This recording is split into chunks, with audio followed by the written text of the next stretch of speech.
I'm Mimi Locke. I'm the Executive Director of Voice of Witness. We're a San Francisco-based non-profit oral history book series that focuses on human rights crises and social injustice issues. Okay. And how can oral history help advance human rights around the world? I mean, it seems like such a, they're long-form stories. Maybe you won't get as many people reading them as will watch a TV, like a 3-minute TV program about human rights abuses. How does it help?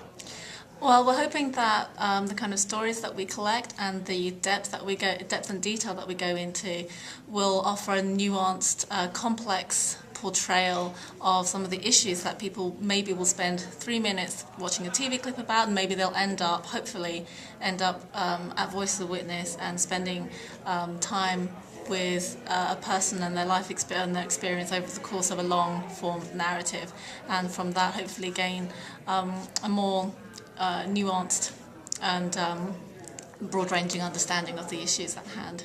Mm-hmm. Tell me about some of your books. We have 7 books in our series. The first book was Surviving Justice, and it's a collection of narratives from American men and women who've been wrongfully convicted and exonerated. We have a book on Katrina survivors, on undocumented workers in the US. We have a book of displaced and abducted Sudanese. And our 2 most recent books are a collection from Zimbabwe and another from Burma. Hi, I'm Maggie Lemere. I'm an editor of Nowhere to Be Home, narratives from survivors of Burma's military regime. And I'm Zoe West, Maggie's co-editor. Okay. How did you two come to this project? Or first one of you set up the book. What's it about? How many oral histories are there? So this is a collection of 22 life stories of people from Burma, and we compiled the book by traveling to Thailand, Malaysia, Bangladesh, and also inside Burma and the US, all places where there are refugees, migrant workers, activists from Burma. And of course inside it was a little bit more limited, but there are 22 life stories covering the human rights crisis in Burma and the ongoing issues that are affecting people within Burma and in the border regions. Mm-hmm. And could you read maybe one of those, or an excerpt from the book? Sure. So I'll read the introduction. This is the story of Lemere, who was taken off the streets at 9 years old to become a child soldier. And he talks about, in the full story, he talks about fighting in Karen state, where there's an ongoing conflict with non-state armed groups and the government army. So he talked to us in Bangladesh, and he spent the whole night speaking to us because he knew he would have to return the next day to the tobacco farm where he worked, so this was his only chance to get his story out. So Maggie will just read a very short excerpt from the beginning of his story. Okay. I'd like to tell you the story of how I joined the Army as a child. I was 9 years old, and I was living in the Langthaya township in Rangoon Division. It was a school holiday on the full moon day in November, and we were making a picnic. At around 8 p.m., one of my friends and I went out to buy some chicken.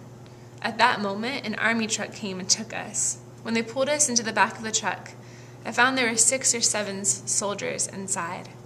My friend and I thought they were killers, and I was worried. They made us lie down on the floor. There were no seats.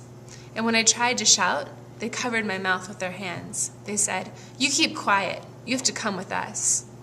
My friend and I were afraid, but we didn't say anything to each other. I had heard from my parents that soldiers beat and arrested people in my village. I had also heard that soldiers shot people in the street, so I was afraid they might kill me.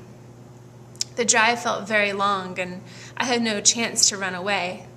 When the truck stopped, we got out, and I saw the army base. My friend and I had been brought to a Burmese army battalion in Rangoon Division. When we arrived at the army base, my friend and I were brought to separate cells. They were like prison cells, and they chained the doors shut. Now, this story and a lot of other stories in the book are just so terrible, and they're gripping, and I, as a reader, really, couldn't help but put myself in their shoes. What are you hoping people take away from reading this book?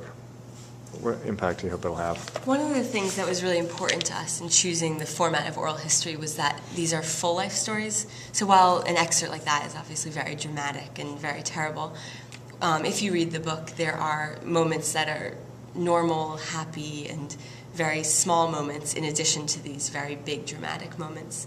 And we think that's important in allowing people to maybe begin to understand and begin to relate to the people in the book as fellow human beings rather than victims in this faraway conflict.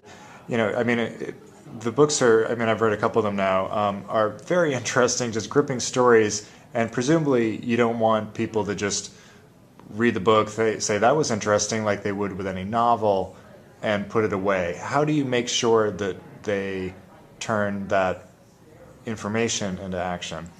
Well, obviously, there's only so much that we can predict or control how someone's going to respond to our books. But we're basically every single story that we include is chosen for, one, the human rights issue that it illustrates, and secondly, the how compelling the story is as a whole.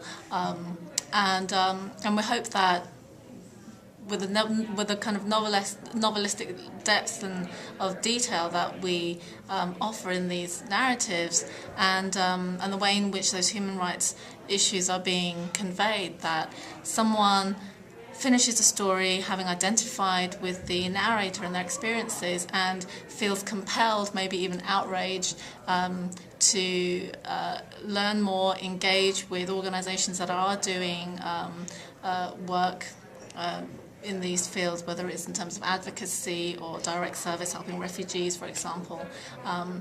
We just hope to engender greater awareness and action, ideally at the end of the day. Yeah.